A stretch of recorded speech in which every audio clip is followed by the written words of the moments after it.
of the countries that run the risk of debt default, thanks to the collective effort that has been done by my team at the Treasury and by the whole of government approach that has seen us cut down on many aspects of spending, make sure that we reduce the accumulation of expensive debt and put the country on a trajectory of living within our means. Any questions? I can take one or two questions. My name is Ruth Salmoy from MTV. We have 2 Eurobonds which make interest payment in August and February, and now we've added another one. So isn't this too much for the taxpayer?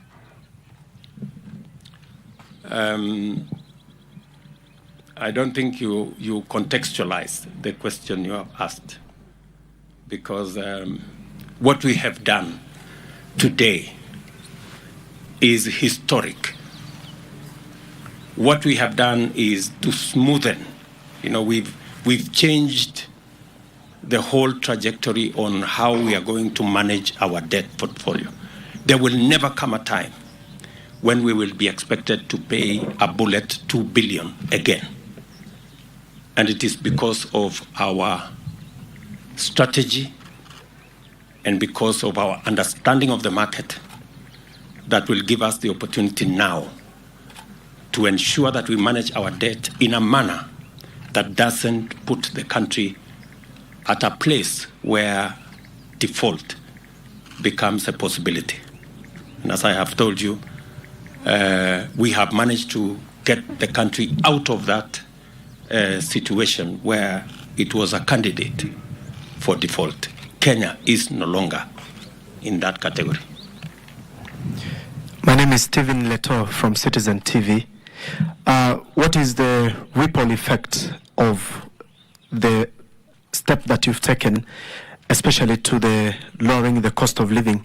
And number 2, how much is the relief for the current financial year budget and consequently the next, that is the 2024-2025 financial year? The strategy we have put in place over the last 1 year has seen the cost of living come down, whether you talk about the cost of food, whether you talk about inflation. And what we have done of the debt in the country has done a couple of things. Enhance liquidity in the market, and we are now going to see an easing of interest rates and less appetite by the government to borrow in the domestic market, and therefore allow more enterprises and the private sector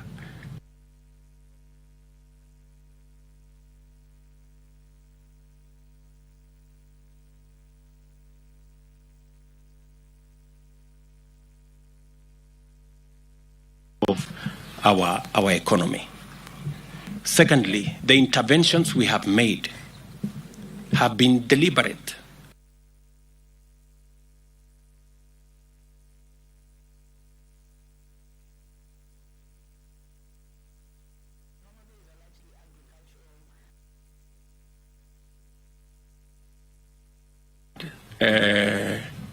Prices of unga at 230, 240, to over 140 or thereabout. A whole 100 shillings difference. Effects in all the other food items.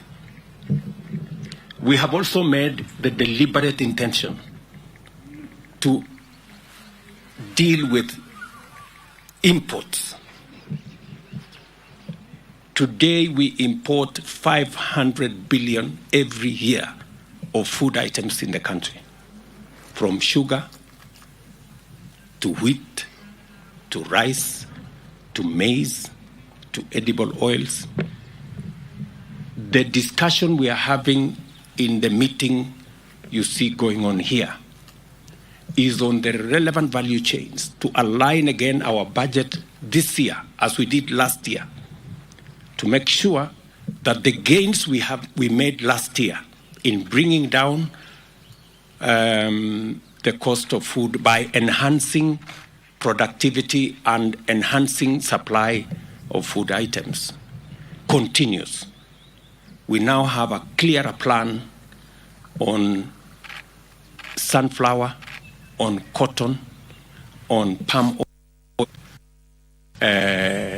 coffee, on tea, on sugarcane, because it is the investment we are going to make in these areas to enhance productivity that is going to reduce the resources we use to import these food items externally. The 500 billion US dollars, the 500 billion Kenya shillings we spend every year to import food into Kenya will only go down the day we produce that food in Kenya. That is the step we are making, and we have made a commitment as a government. Imports by 50%.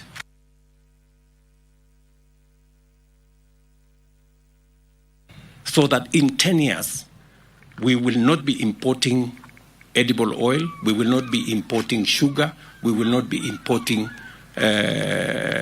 maize or all the other food items. And if we are, we will be having a commensurate export of all the other products to cover up for any deficits in our foreign exchange.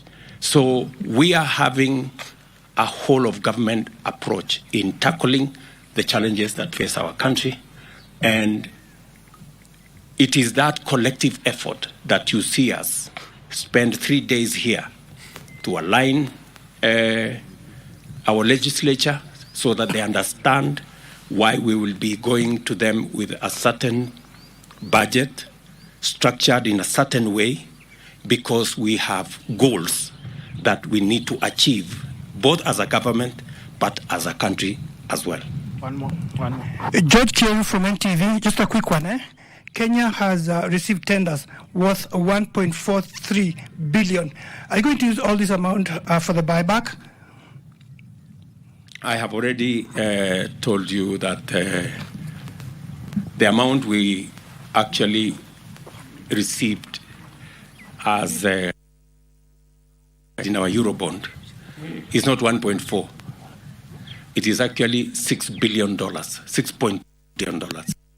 We chose to take $1.5 billion because that is the amount that we need at the moment to plug in and to reduce the exposure that we have as a country. It is our commitment that we are going to be prudent in any borrowing that we engage in as a government.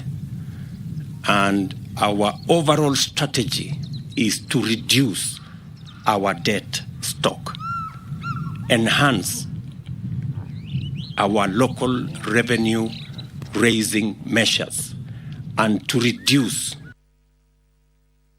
so that we live within our means. Okay? Thank you very much, and have a good afternoon. Okay?